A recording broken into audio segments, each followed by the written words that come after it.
Bad Black asobodde okuba nti alabikako ku poliisi olunaku lwaleero emisango agambye ejja kukwata mu kizigo kweyerusa, era obanga oli eyo ng'oli mukyala wagenda mu maaso n'okuba nti okwata mu kizigo, oli mwami wagenda mu maaso n'okuba nti okwata mu kizigo, okweyerusa mu Uganda musango. Ate newankubadde ng'ebigenda mu maaso n'okuba nti biwalikiza mu ggwanga lyati Uganda, nti amateeka gagenda mu maaso n'okuba nti gagibwawo. Weebale kuba nti otwegattako olunaku lwaleero, ngenda kutusako ensonga za Bad Black nga bwe ziri osobole okuba nti ozimanya. Lwaki poliisi ebadde emunoonya yeripootinzeewa era badde naloya ki olunaku lwaleero bengenda okutuusako. Bad Black ogenda mwebulirako nga yeeyogerera olwo nno osobola okuba nti omanya biki bitambula mu ggwanga lyatu Uganda. Weebale kuba nti otambula naffe. Bampita Ntambi Kimso n'amaloni Kibuya Maxud Jeremy Uganda, omukutu guli gwa Uganda Mukamoli. Angenda kusaba ngenda maaso n'okuba nti subscribe nga tusobola okuba nti tutambula ffenna mpola. Newankubadde nga sewulira bulungi nsazeewo okuyimuka okusituka nzite nsobola okuba nti kutuusaako biki bitambula mu ggwanga lyattu Uganda obimanye. Socialite amanyikiddwa nga Bad Black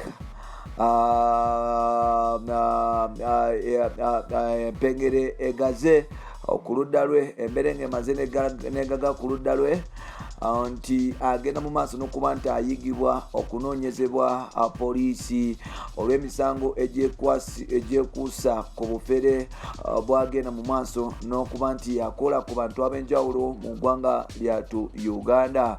Olunaku lwaleero Bad Black asobodde okuba nti yeripootingako ku poliisi, ate mu kweripootingako ku poliisi asobodde okuba nti atambula ne lawyer we. Lawyer ono amanyikiddwa nga Lutalo. Lawyer ono anajjukirwa mu musango gwa Kais ne Mako Kogata ne mukyala mukulu amanyikiddwa nga omusango guno gwaliwo wakati wa Kais Mako Kogata ne musajja mukulu amanyikiddwa nga Brian Musuna yawatwala mu court. Solo yono yasobola okuba nti atwala abasajja bano n'abateesa eruzira. Omuvubuka ono lawyer wa NRM, lawyer wa President Yoweri Kaguta Museveni, I think, ne government ye okukitwala mpola, era lawyer ono akolera ebitongole bya gavumenti ebisinga obukulu. Asobodde okuba nti awerekerako Bad Black okugenda mukomera. Bad Black alina emisango egy'enjawulo egyekuusa ku bufere, ate nga si gwe mulundi ogusooka okuba nti ono avunanyibwa emisango gy'obufere. Tujjukire omwaka gwali gwa 2011 Bad Black agenda maaso n'okuba nti afeera omuzigagga Greenwood, namuferera ddala ssente eziwera obukadde bwa Uganda, obukadde bwa $11.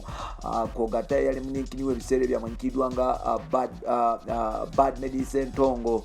Bagenda mu maaso n'okuba nti bakola obufere buno. Yagenda maaso n'okuba nti asibwa eruzira emyaka gyali 2 n'avaayo mpola n'atandikirawo okuba nti amansa.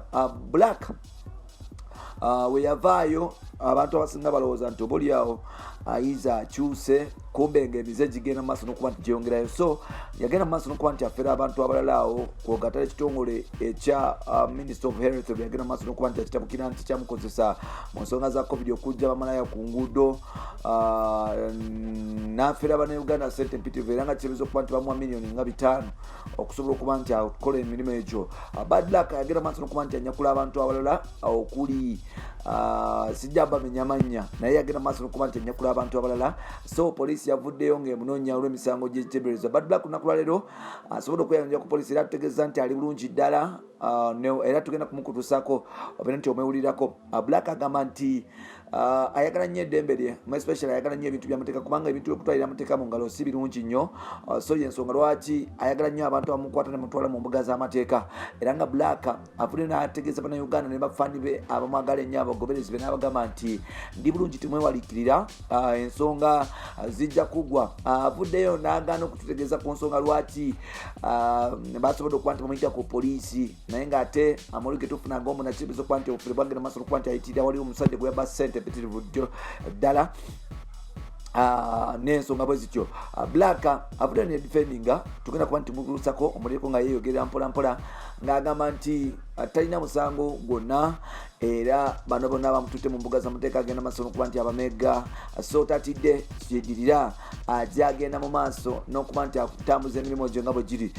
Black avuddeyo n'atutegeeza nti ensonga oba eziri awo ezimututte mu kooti ezimutwalisa ku poliisi kwe kuba nti yagenda mu maaso n'okuba nti akwata mu kizigo ne yeerusa. Simanyi oba ni yamuwabidde nti yava ku original kala ye n'agenda n'afunayo endala ey'abazungu, simanyi naye nga lwaki abantu muba mweyerusa bwe banga bamututteko ogwo omusango nange eyamutwala mu kooti mwagera kubanga okweyerusa mu ggwanga kigenda mu maaso n'okuba nti kweyongera newankubadde ng'ate buli omu alina eddembe lyokukola ebintu nga bwabyagala. Tolina right kuba nti olinyinja ddembe lya muntu mulala bwaba yeyerusa so tebikwatako omukyala wo wa black oba wa bulu gwamanyi nze owange wa yero bwe bityo birina okuba nti bitambula.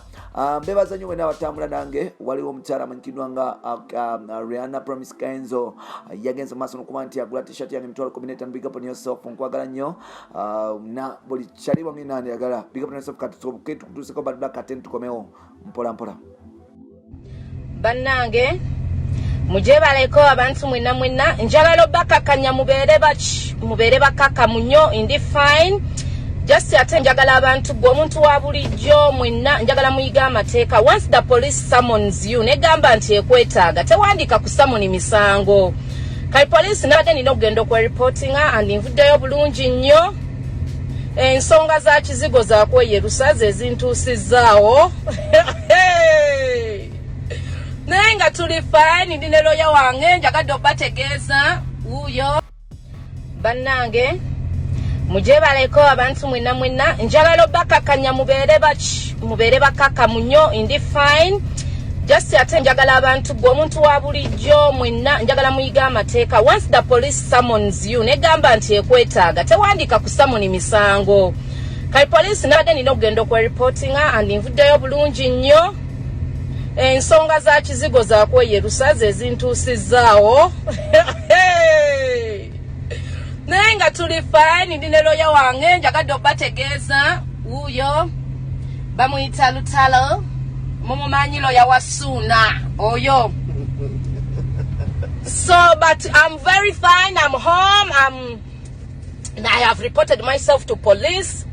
Yes. Low, I prefer even omuntu okumpabira ku police than okutwalira amateeka mu ngalo. So we are doing well, I'm fine. Tewali kintu kyonna